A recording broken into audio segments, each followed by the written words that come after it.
dar continuidade ao assunto sobre os homens que viram o trono de Deus, né? Apocalipse capítulo 4.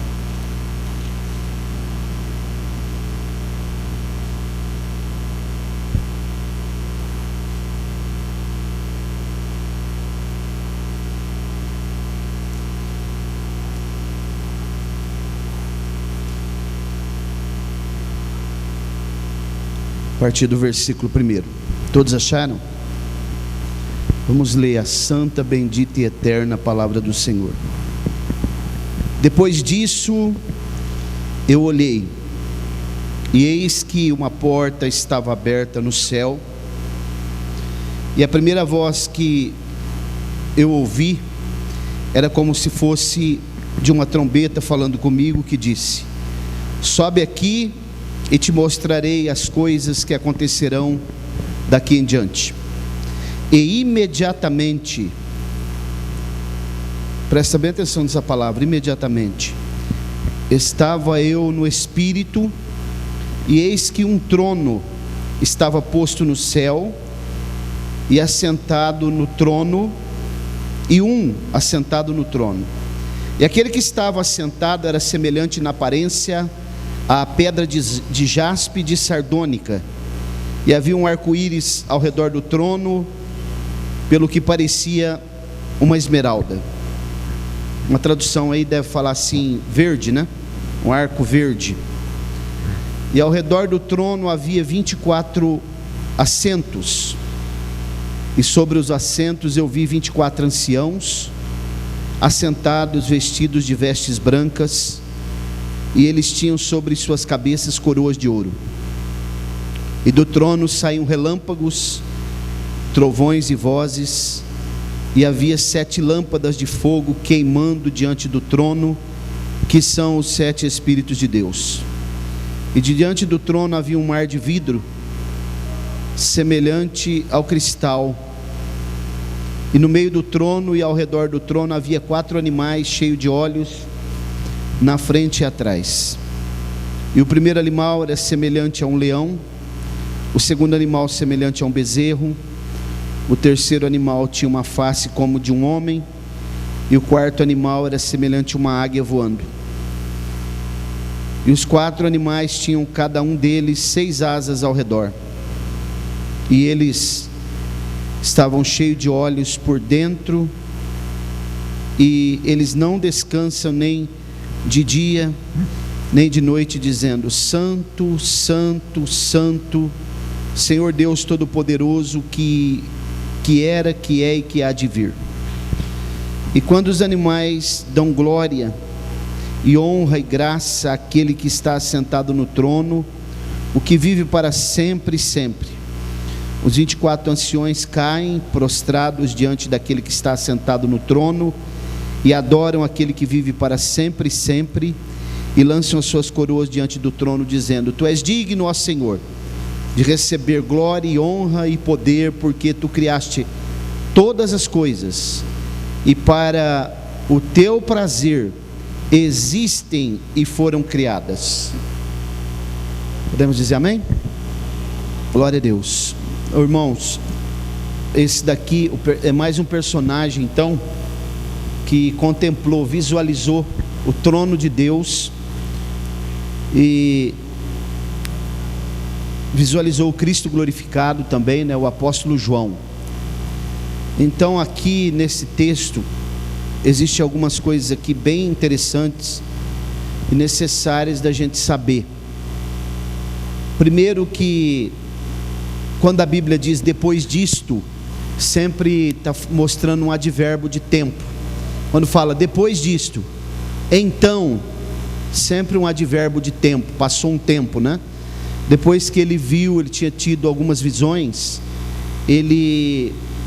depois disso eu olhei uma porta que estava aberta no céu. Então significa que o apóstolo João agora, ele é um tipo da igreja arrebatada, porque depois de tudo aquilo que a igreja passa aqui nessa terra, depois que ele teve várias visões, ele vê agora uma porta aberta no céu. Então a igreja, depois que ela passar o seu período aqui, cumprir o seu tempo, que é o tempo da igreja, né, chamado tempo da igreja, que deu início no Calvário, com a morte de Jesus. Não que a igreja nasceu lá no Calvário, né? A igreja já tinha sido lançado os fundamentos dela em Mateus 16, depois ela vai nascer mesmo em Atos capítulo 2. Mas a igreja tem um período que inicia com a morte de Jesus no Calvário, quando o relógio escatológico para Israel, começa a trabalhar para a igreja.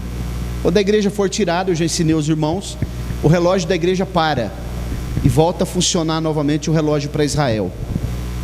Depois disso, eu vi uma porta aberta no céu, e ele vai ouvir uma voz agora, que ele ouviu lá no capítulo 1, voz como que de trombeta, a voz de Jesus, porque a voz do Pai ela é diferente, ela é voz como o som de muitas águas, ou de multidão, mas é o próprio Jesus que fala pelo Pai. Haja vista, o Pai ele não tem corpo, quem tem corpo é o Filho. E aqui quando ele diz assim, ainda no versículo 1, uma porta estava aberta no céu, ele vai falar da voz, como que de trombeta, e ele disse: sobe e te mostrarei as coisas daqui em diante. Aí ele vai dizer imediatamente. Isso significa o quê? Um tipo do arrebatamento, porque a Bíblia diz, a palavra harpazo, né? Ser tirado à força, arrebatamento, ser raptado. Como que acontece um rapto? Não é sem estar esperando, imediatamente, algo assim, rápido. Então essa palavra imediatamente ela é importante, porque mostra como acontecerá o rapto da igreja, de modo muito imediatamente mesmo, né? Como se fosse uma linguagem militar. Imediatamente esteja preparado, porque pode acontecer alguma coisa assim, sem esperar. Então nós precisamos estar preparados como um exército. E essa voz que fala com ele, ele vai ser convidado, imediatamente ele é trasladado em espírito. O espírito dele agora está em comunhão com o Espírito de Deus, e a Bíblia diz que ele vê alguém, ele vê o trono de Deus, e ele vê alguém assentado nesse trono. Só que ele não vê a pessoa de Deus, porque Deus não pode ser visto pelos homens. Está escrito isso em João capítulo 1, versículo 18, que homem nenhum nunca viu Deus, mas através do seu Filho unigênito é que ele se fez conhecido. E Paulo, escrevendo aos Colossenses, ele diz assim, que nele habita toda a plenitude da divindade. Quer dizer, Jesus é quem tem o corpo, né? E quando a Bíblia fala que nós somos imagem e semelhança de Deus em Gênesis, significa que o homem, quando ele nasce de novo, ele já foi feito antes da queda, imagem e semelhança. Semelhança fala de caráter, imagem é porque nós temos um corpo parecido com o corpo de Jesus, ok? O nosso corpo é parecido com o corpo dele. E no período do milênio, Jesus estará assentado no trono e o Pai habitando nele, no corpo dele, porque o Pai não tem corpo. Aí é aquilo que eu expliquei para os irmãos um dia, tudo em todos, nós seremos um com ele, e ele um com o Pai e com o Espírito Santo. Então, irmãos, isso aqui é algo muito profundo, né? Isso aqui não é para qualquer cabeça não, viu? Isso aqui é algo muito profundo, né? E precisa debruçar, pensar, refletir quão grande é o nosso Deus, né? As suas coisas, a revelação da sua palavra, como o nosso Deus é vivo. Nós que recebemos Jesus, acho que é Ele que nos aceita, né? Nós recebemos Ele como Salvador, abrimos a porta do coração. Nós precisamos entender que nós estamos saindo das trevas aí de fora, para ser transportado para o reino do Filho do seu amor, para a luz. Ele é a própria luz, né? Desde lá do Gênesis, haja luz, é a manifestação dele, o resplendor da glória de Deus. Então nós recebemos Jesus, nós passamos agora para ter a luz, temos a luz e servimos um Deus vivo. Por isso que um dia você falou aqui, Júlia, eu estava na escuridão, porque enquanto nós não enxergamos a salvação, o plano salvífico, o reino de Deus, nós estamos na escuridão. E Isaías fala isso no capítulo 59, apalpando as paredes ao meio-dia. Você já pensou? Na hora que o sol está na sua intensidade, a pessoa não enxergar, está morto espiritualmente, né? Está cego. Mas quando nós recebemos Jesus, cai as escamas. E o apóstolo João foi um privilegiado. Os irmãos sabiam que alguns teólogos tentam dizer que o apóstolo João não escreveu o livro do Apocalipse na ilha de Patmos, que ele teria saído de lá e depois que ele escreveu. Mas isso não resiste ao crivo da Bíblia e nem da história, porque 95% aproximadamente dos teólogos, a corrente predominante, assevera que ele escreveu ainda na ilha de Patmos. Por isso os símbolos são citados aqui, porque não se podia falar claramente. Todos os livros apocalípticos, né? Daniel, Ezequiel, Zacarias. Zacarias é um livro que nós precisamos estudar ele um dia aqui, viu, irmãos? Porque é um livro muito profundo, e as pessoas nem lêem esse livro, na verdade, né? Nós precisamos estudar ele um dia aqui. Eu vou trazer um estudo para os irmãos sobre Zacarias. Voltando aqui, imediatamente ele vê o trono de Deus. Deus está sentado sobre o trono, mas ele vai ver um fulgor de pedras, um invólucro de pedras. E sobre o trono tinha um arco de uma cor só, verde, semelhante à esmeralda. Nós falamos arco-íris quando nós vemos o arco-íris, porque nós temos a nossa íris, né, dentro do nosso olho, que discerne as cores, consegue distinguir as cores. Mas aqui nesse trono, esse arco que foi visto sobre o trono de Deus, ele tem um paralelo com aquele arco que Deus falou com Noé, quando mostrou o arco para ele, disse: nunca mais eu destruirei a terra, não vou destruir mais com água, né? Isso é uma aliança que Deus fez com Noé, e essa aliança está sendo ratificada aqui sobre o trono de Deus, Antônio, porque quando Deus ele faz uma aliança conosco, ele não é como os homens quebram as alianças. Os homens, eles não conseguem cumprir as alianças, eles usam de sutilezas, né? Usam de esperteza e muitas coisas, mas Deus não. Quando ele fizer uma aliança, e essa aliança está feita conosco através de Jesus, jamais ele vai quebrar. Quem pode quebrar somos nós. Se eu não resistir às tentações aí fora, né? Se aparecer algum manjar aí na minha frente, e isso pode ser muita coisa, pode envolver muitas coisas, tentações no campo sexual, na área do dinheiro, às vezes fazer um negócio, surge uma oportunidade de eu levar vantagem. Tudo isso, quando eu vou ceder a essas tentações, eu estou quebrando aliança com ele. Mas ele é sempre fiel, ele está sentado no seu trono, governando todas as coisas, e ele não vai falhar, irmãos, nunca, porque ele é fiel, sempre. Fiel é Deus, a Bíblia diz. Sabia que não está escrito Deus é fiel? Fiel é Deus, está escrito. Isso tem diferença, viu? Procure entender essa diferença que você vai ver. Fiel é Deus, jamais ele quebrará a sua fidelidade. Quando eu sou infiel, ele ainda continua fiel, porque ele não pode negar a si mesmo, e a fidelidade é um dos atributos intrínsecos ao caráter dele. Então aqui, continuando, o texto diz que, versículo 3, ele estava sentado, era semelhante na aparência a pedra de jaspe, de sardônica, havia um arco ao redor dele, parecia uma esmeralda verde, né? Verso 4, ao redor do trono havia 24 tronos. Aqui na minha tradução está assentos, é a tradução mais correta, porque o trono mesmo, quem se assenta é o Senhor. Esses tronos aqui são cadeiras para os 24 anciãos, porque o trono já tem um sentado, o trono é único, ele está governando todas as coisas e não perde nada de vista, está sentado no trono, e ele é que bate na mesa da decisão, ele que assina com a caneta que nós não conhecemos, não é a caneta azul não, viu?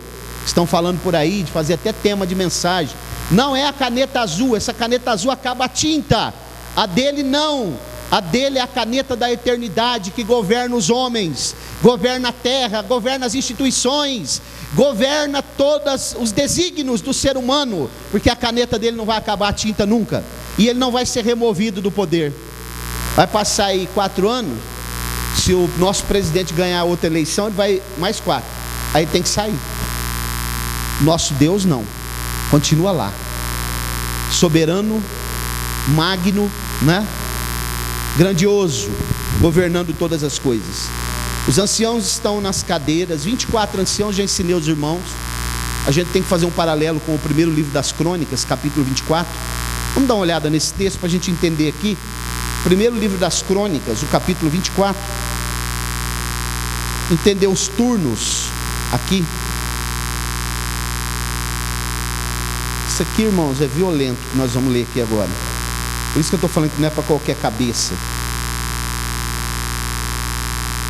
Cabeça, principalmente obreiros, né, que vivem envolvidos em política, coisas seculares demais, construção de templos, de megalópolis. Ele não vai entender isso daqui, porque a cabeça dele está em outro lugar. Isso aqui é violento, que eu vou ler com os irmãos aqui, ó. No capítulo 24 do primeiro livro das Crônicas,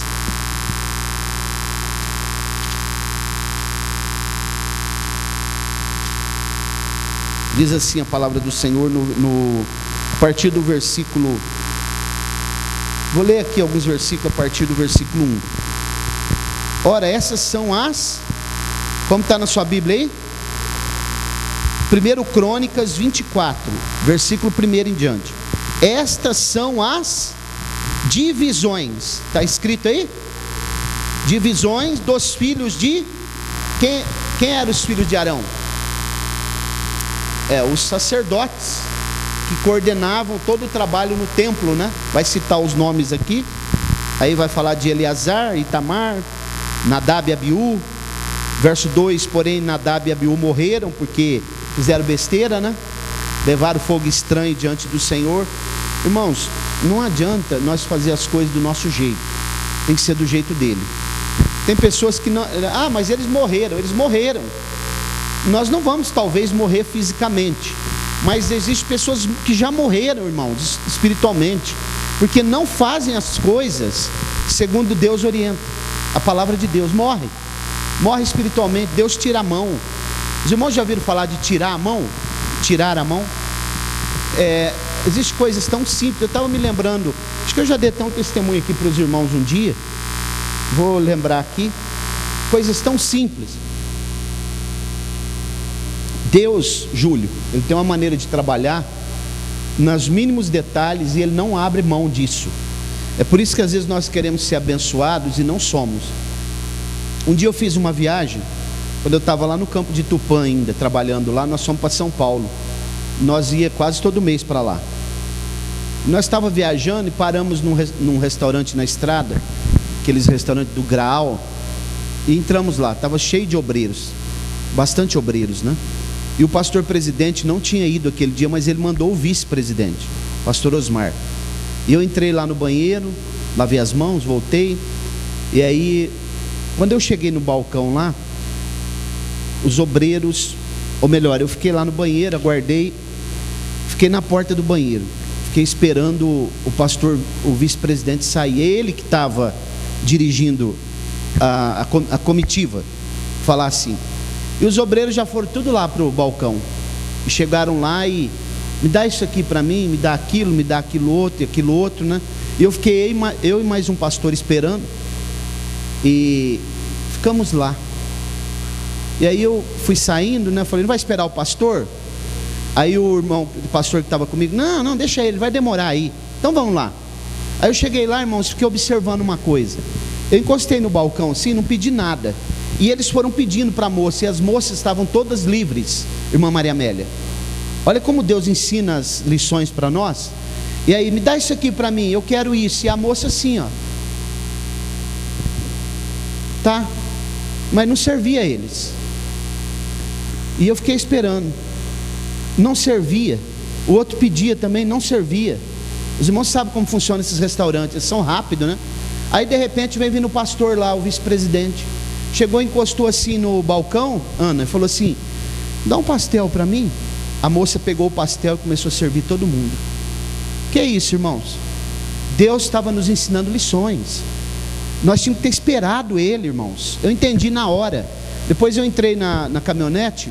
e eu estava até dirigindo a caminhonete, eu falei, vocês viram o que aconteceu ali, agora? Não, o que aconteceu? Vocês não perceberam? Não percebemos, porque a cabeça está em outro lugar, a cabeça não pensa. Aí eu falei para eles, acho que não tem nada a ver não, né? O que vocês acham? Deus estava ensinando uma lição. Espera quem está na direção, né? Olha isso aqui, irmãos, esse texto aqui. Por isso que tem 24 anciãos lá. Observem.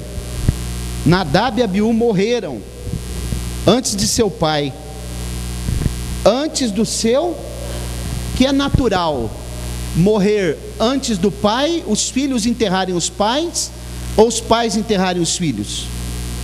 Dizem algumas pessoas, eu ainda não passei por isso, e peço a Deus que não me faça passar por isso.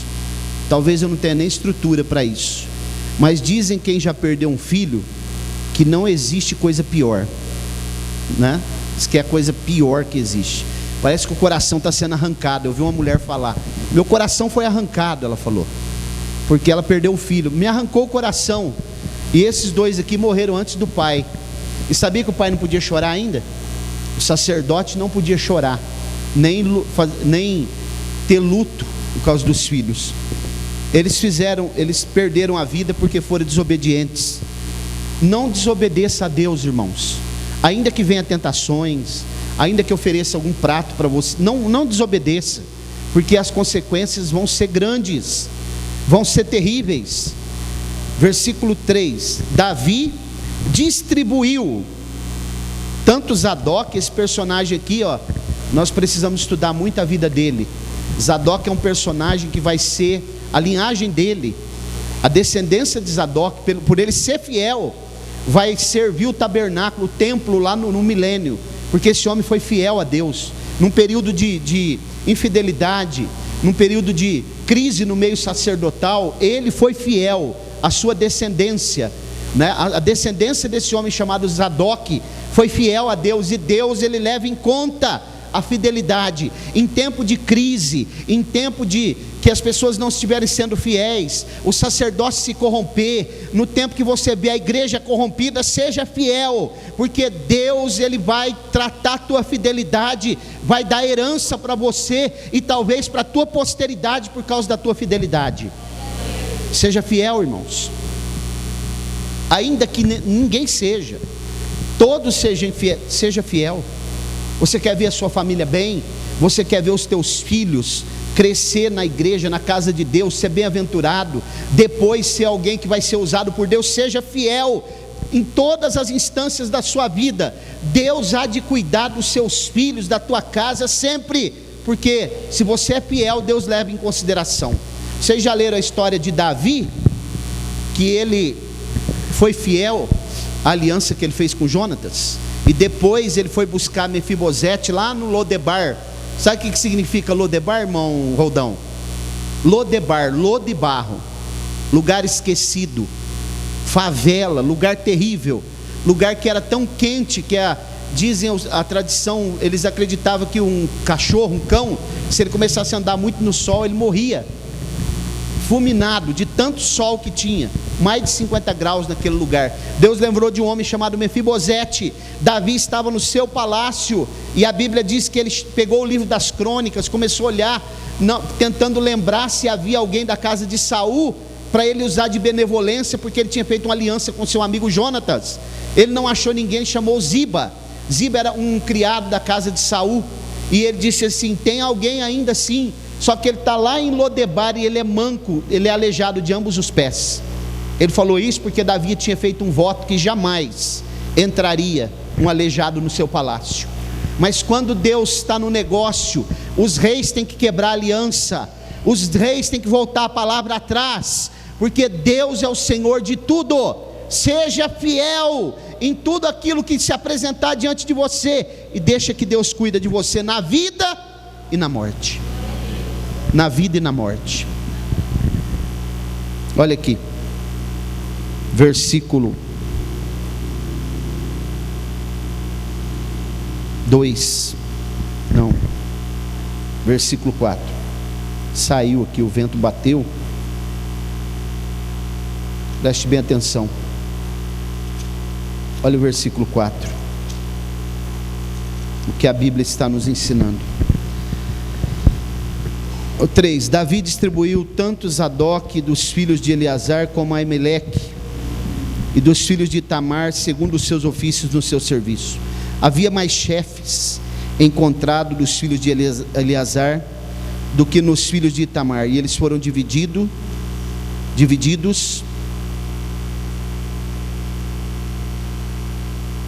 Entre os filhos de Eleazar havia 16 chefes da casa de seus pais, e 8 entre os filhos de Itamar, segundo a casa dos seus pais. Então preste atenção, ele está dividindo o turno sacerdotal para trabalhar em 24 horas, para não ficar sem ofício, sem serviço na casa de Deus. Se vocês for ler a história de Zacarias, o pai de João Batista, vai falar sobre o turno dele, o horário que ele estava trabalhando. E aí o que a Bíblia diz, versículo 7. Ora, a primeira sorte caiu para Jeorabib, a segunda para Jedaías. Aqui vai dar os 24 turnos desses sacerdotes trabalhando. 24, quantos anciãos são? É os fuso horário, para que não haja no mundo espiritual nenhuma lacuna no momento em que as orações estiverem sendo feitas. Eles filtram as orações, né? Eles estão fazendo o papel de sacerdote também, e eles filtram os louvores. Eles têm harpas de ouro nas mãos para filtrar todos os louvores que são cantados. Agora imagine, né, esses louvores de hoje, gospel, como que chega lá na harpa lá dos anciãos, hein? Acho que eles viram até o rosto, né? Porque isso é muito sério, irmãos. O mundo espiritual é real. Nesse momento, quando nós estamos aqui falando aqui nesse mundo terreno, está acontecendo atividade no mundo espiritual. Nesse momento eles estão trabalhando. Você já parou para pensar quantas pessoas podem estar orando por pessoas enfermas agora? Ou por resolução de problemas? Ou por outras coisas? Ou pela igreja? Talvez orando até por nós. E nesse momento as orações estão subindo para o mundo espiritual. E nesse momento está passando pelo filtro. Porque agora, lá no Japão, é de manhã lá. Então pode ter pessoas orando lá também e orando aqui agora. Na Oceania, na Europa, no continente africano. Então esses anciãos, eles estão muito trabalho. Eles estão assentados na sala do trono. Vamos continuar, vamos voltar lá para Apocalipse. Glória a Deus. Apocalipse capítulo 4. Irmão, você já parou para pensar o privilégio de quem viu o trono de Deus? Trono branco, de uma safira rara, feito de uma safira muito rara. Trono branco. Os serafins estão em cima. Santo, santo, santo. Eles têm 6 asas.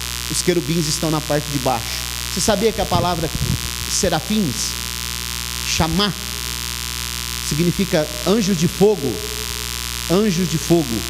Eles são de fogo, de brasa. Tanto é que um pegou lá uma brasa com a tenaz e colocou na mão, no capítulo 6 do livro do profeta Isaías. São anjos de fogo que estão por cima do trono de Deus. Os querubins estão embaixo, eles têm rodas no trono. Esse trono, Júlio, ele pode locomover tanto na horizontal como também na vertical. É um trono indescritível. Não é como o trono dos reis, né, daqui da terra. Deus está sentado nele. Jesus está à direita do Pai, olhando para a terra, olhando para nós agora, olhando para tudo que está acontecendo nessa terra agora.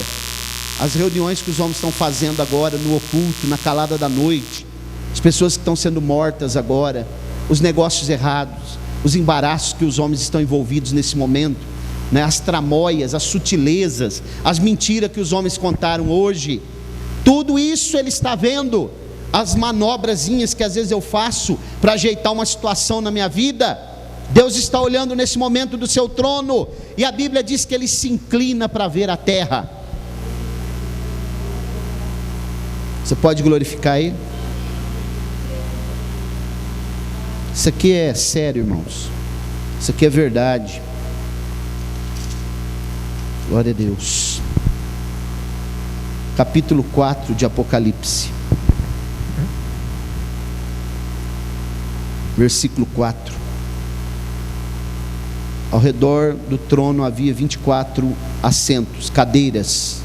Na sua tradução está trono, mas são cadeiras. Sobre os assentos eu vi 24 anciãos assentados, vestidos de vestes brancas. Eles tinham sobre a cabeça coroas de ouro.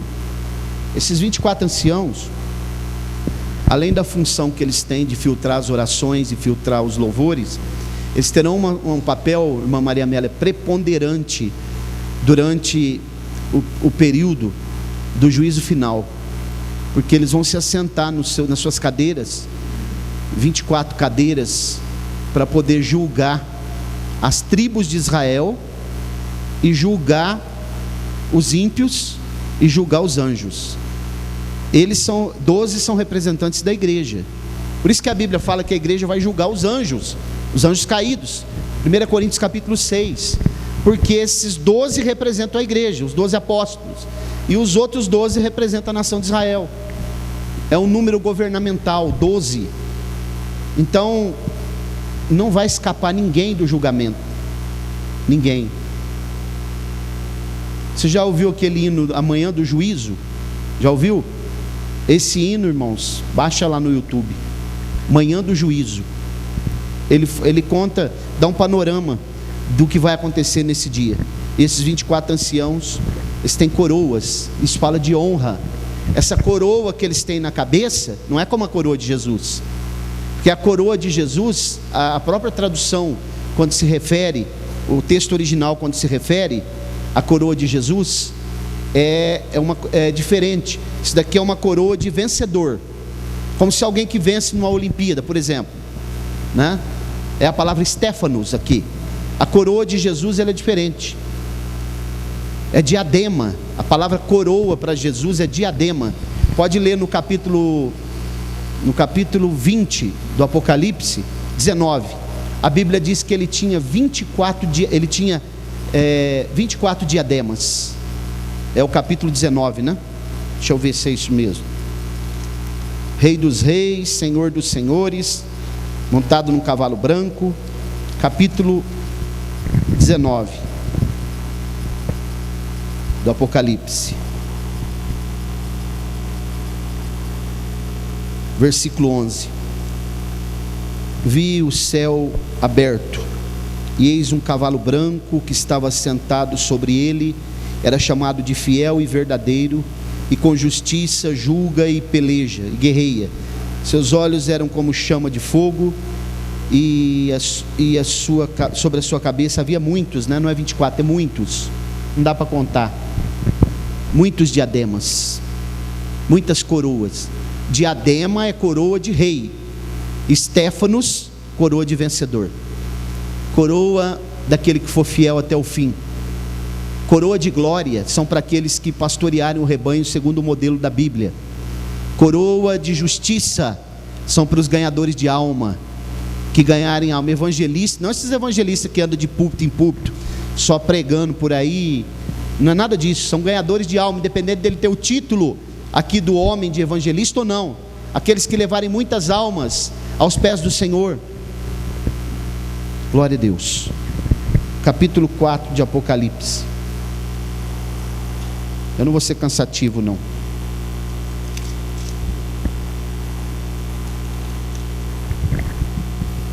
Versículo 5. E do trono saíam relâmpagos e trovões e vozes. Olha aí a resposta de Deus. Culto pentecostal. Havia 7 lâmpadas de fogo queimando diante do trono, que são os 7 Espíritos de Deus. É um Espírito só, segundo Isaías 11, um Espírito com 7 atributos. Os mesmos atributos que Jesus recebeu por ocasião do seu batismo. Quando ele é batizado no Rio Jordão, o Espírito Santo repousa sobre ele numa forma de uma pomba. E nesse momento, Andréia, ele recebe 7 atributos. Fala da plenitude, da ação do Espírito Santo.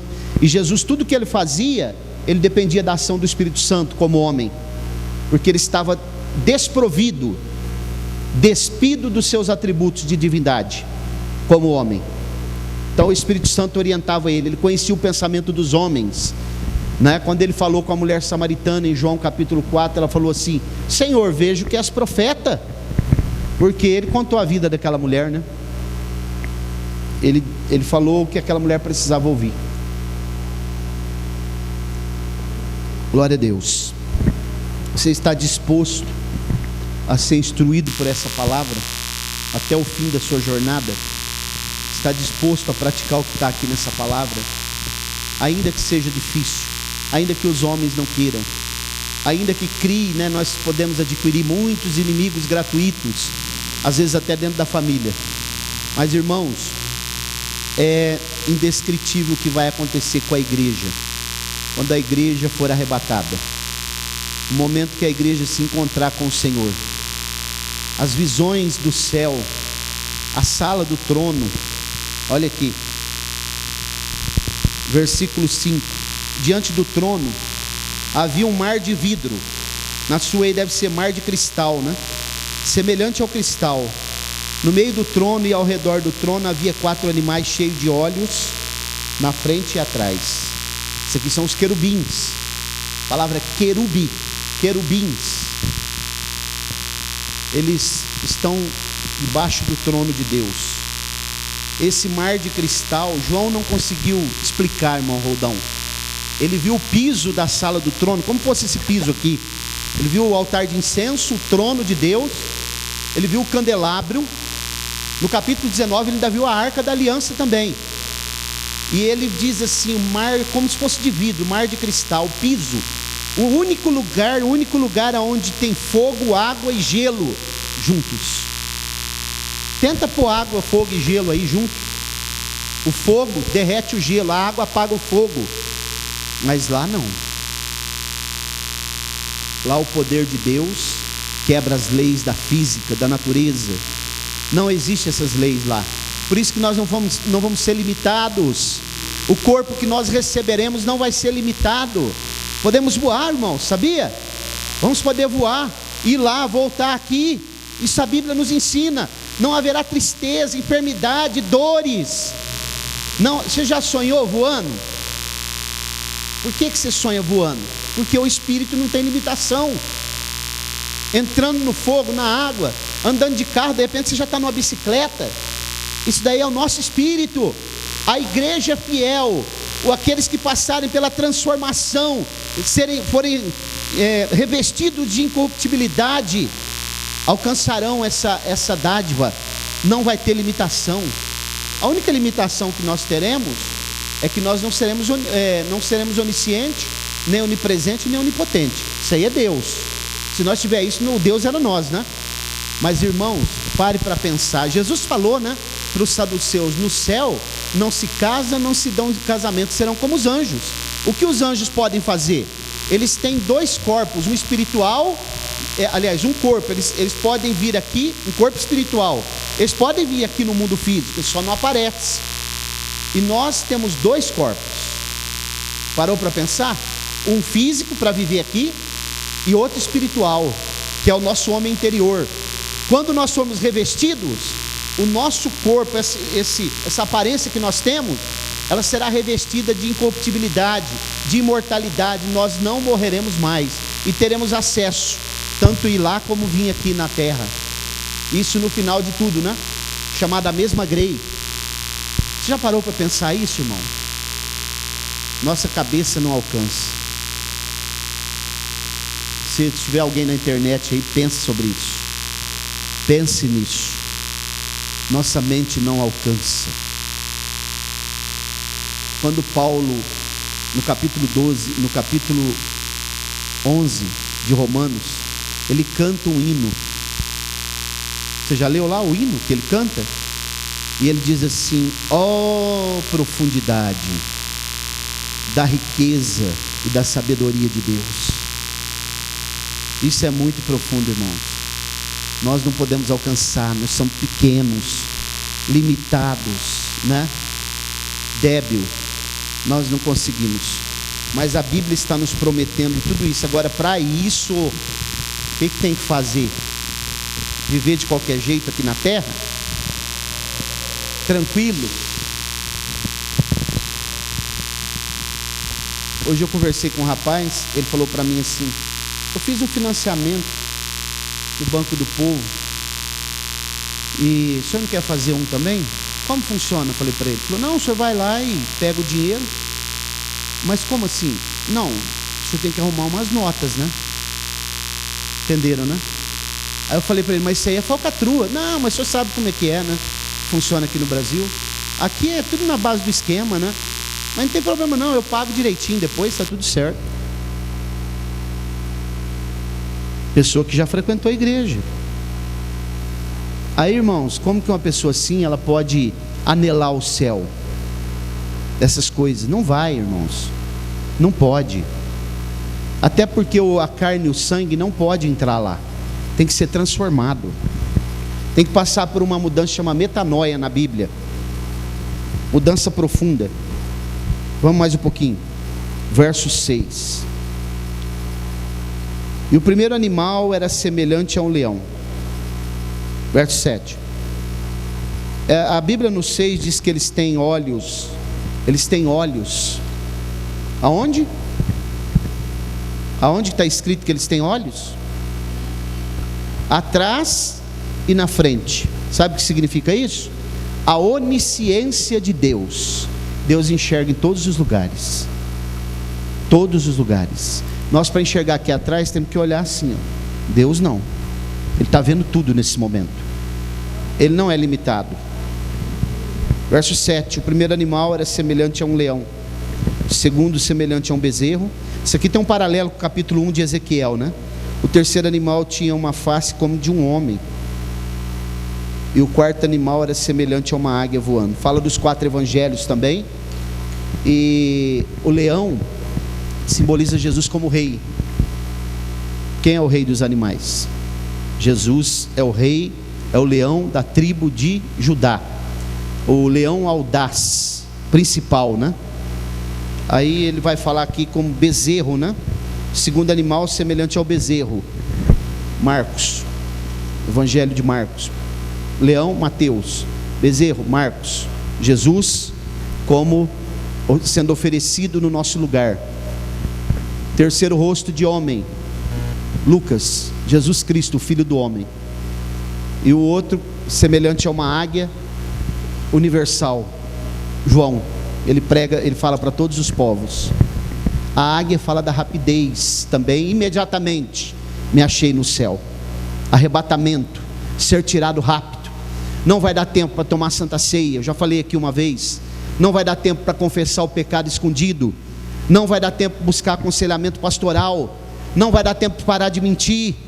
Não vai dar tempo de parar de enrolar as pessoas. Não vai dar tempo de apoiar coisas erradas. Parar de apoiar coisas erradas. Não vai dar tempo, irmão, de pedir perdão, clamar a Deus. Vai ser rápido. Quando menos nós esperarmos, já foi. A igreja já foi tirada. Já foi. Aí vai ter a surpresa da separação. Pranto e ranger de dentes. Aqueles que ficarem aqui, a grande tribulação, o anticristo, se subjugar ao governo dele. Versículo 8. Os 4 animais tinham cada um deles 6 asas ao redor, e eles estavam cheios de olhos por dentro. Cheio de olhos por dentro, e eles não descansam, nem de dia, nem de noite, dizendo: Santo, Santo, Santo. 3 vezes santo, né? 3 pessoas, o único Deus, mas 3 pessoas. Glória a Deus. Todo-Poderoso, que é, que era e que há de vir. O Todo-Poderoso. Essa palavra no Antigo Testamento é a palavra El Shaddai, lá hebraico. Aqui uma palavra grega, é outra palavra, mas é o mesmo significado do El Shaddai do Antigo Testamento. Glória a Deus. Todo-Poderoso. Todo-Poderoso, onipotente, significa que ninguém mais tem poder, só Ele. É dele o poder. As pessoas aqui, eles têm poder aqui nessa esfera, né? Foi delegado para eles, mas o poder mesmo, soberano, está nas mãos dele. Todo o poder. Glória a Deus. Verso 9: e quando os animais dão glória e honra e graças àquele que está sentado no trono, o que vive para sempre e sempre, ele sempre vive. Ele é alfa e ômega, princípio e fim. Você já parou para pensar que o livro do Gênesis é o livro do princípio, o livro do Apocalipse é o livro do fim? Jesus é o princípio e é o fim, o alfa e o ômega, primeira e última letra. No princípio criou Deus os céus e a terra, Jesus, o verbo, glória a Deus. Apocalipse, todas as coisas chegam ao fim, o ômega, o final, o epílogo, o desfecho da história da humanidade. Ele é o Senhor dessa história, do início ao fim, não pode tirar ele está no começo, mas ele está no fim, porque ele é a própria história. Vale a pena, né, irmãos, servir a ele. Mas é tão difícil, pastor Mauro, tão dificultoso, as tentações, as tribulações, as pessoas que me aborrecem, pessoas puxando cabo de guerra, eu puxo para cá, eles estão puxando para lá. Mas irmãos, haverá um fim. Tu porém, Daniel, vai até o fim. Você vai morrer, tá lá, vai descansar, vai dormir, mas no fim dos dias você vai levantar, vai ressuscitar e vai receber a tua herança.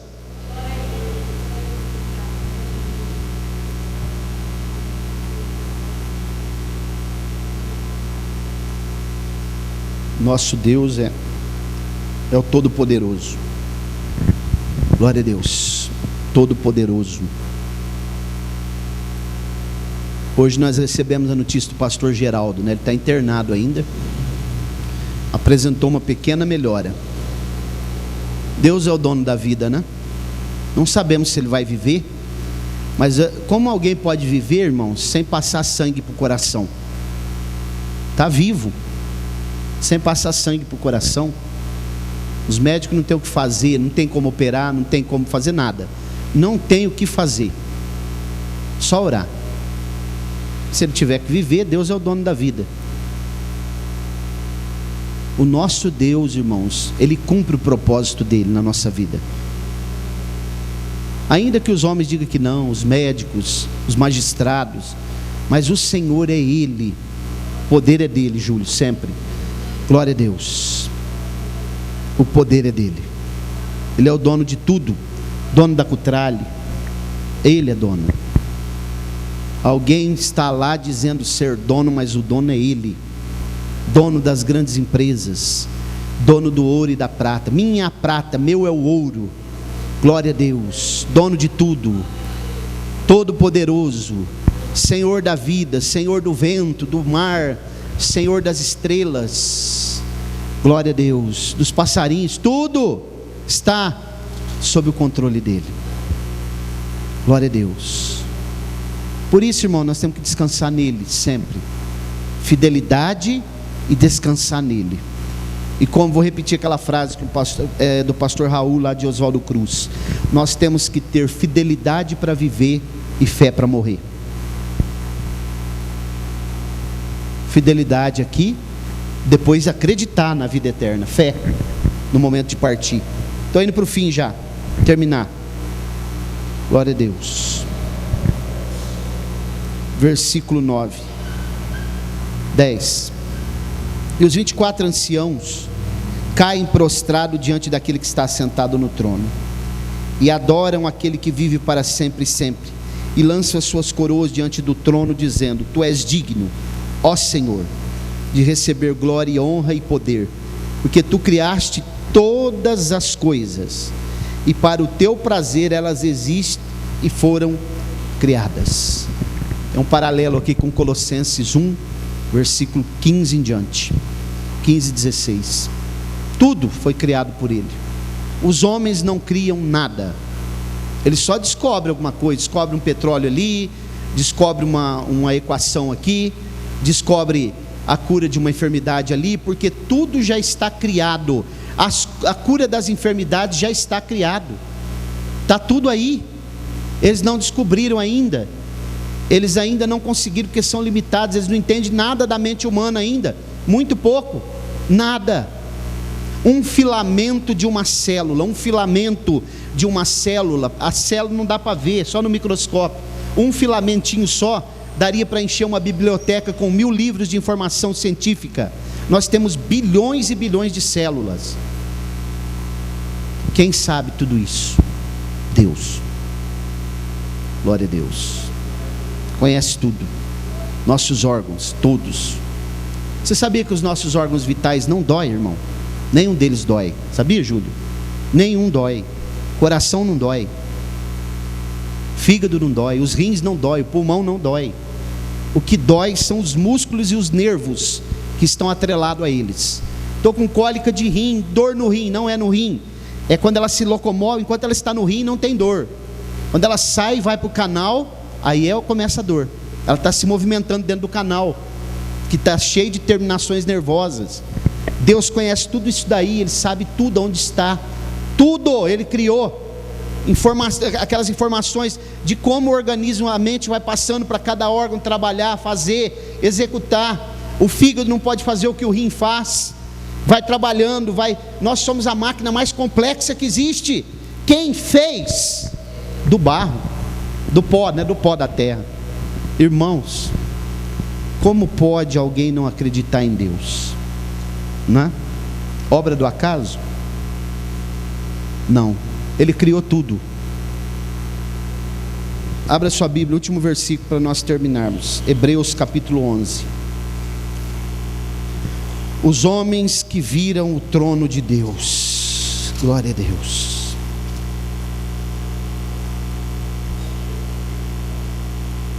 Hebreus 11.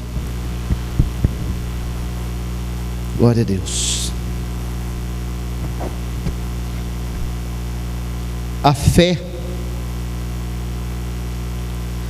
é a substância das coisas pelas quais esperamos, e a evidência das coisas que não são vistas, porque por ela os antigos obtiveram um bom testemunho.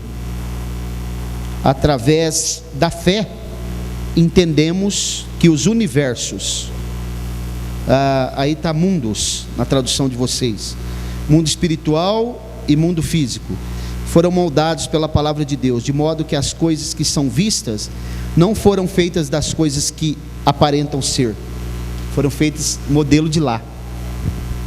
Quando a Bíblia, irmãos, quando você lê a Bíblia lá no versículo 1 do Gênesis 1 e 1, no princípio criou Deus os céus e a terra. Não existia mundo ainda, existia? Ele está falando do mundo espiritual que ele está criando. No princípio criou Deus os céus e a terra. Isso é fácil de entender isso na Bíblia, que não pode ser essa terra aqui. Quando você lê o versículo 8 do capítulo 1, só para a gente fechar, você já vai ver que não pode ser esse céu e essa terra. No capítulo 1 de Gênesis,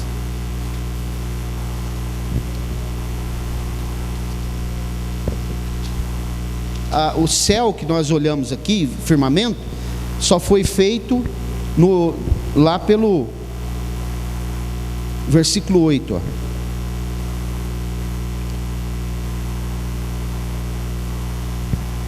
E Deus chamou o firmamento ao céu. Vou ler o 7 também. Fez Deus o firmamento. Quer dizer que no 1 o céu não pode ser esse. Fez Deus o firmamento e separou as águas que estavam debaixo do firmamento das águas que estavam em cima, que lá em cima é cheio de água, acima do firmamento. E assim foi. E Deus chamou o firmamento céu. E houve tarde e manhã, o segundo dia, no dia 2. Então não pode ser o céu e a terra do primeiro versículo, porque se ele faz o céu no segundo dia e ele chama firmamento, não é aquele céu lá. Ele está falando do mundo espiritual. Por isso que Hebreus diz, ele fez os universos, os mundos, o mundo espiritual e o mundo físico. Amém, meus irmãos? Vamos orar, coloque-se de pé. E ter ouvidos para ouvir, ouça.